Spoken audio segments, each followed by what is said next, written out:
535 беженцев приехало в Коми из Донецкой и Луганской народных республик. Большинство живет у родственников. Об этом сообщили на ведомственной коллегии в прокуратуре Коми.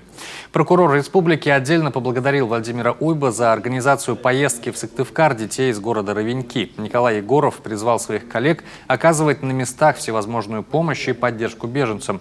Обратился с такой же просьбой к представителям всего правоохранительного блока и глава Коми. Взять на особый контроль эту категорию людей, тем более, что об этом говорит и президент России.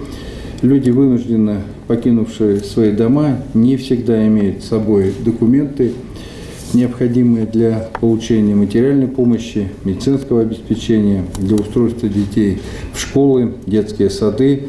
Но здесь нужно не включать формализм, не включать вопросы выяснения, а отстаивать и защищать права этих людей. Они в этом очень нуждаются.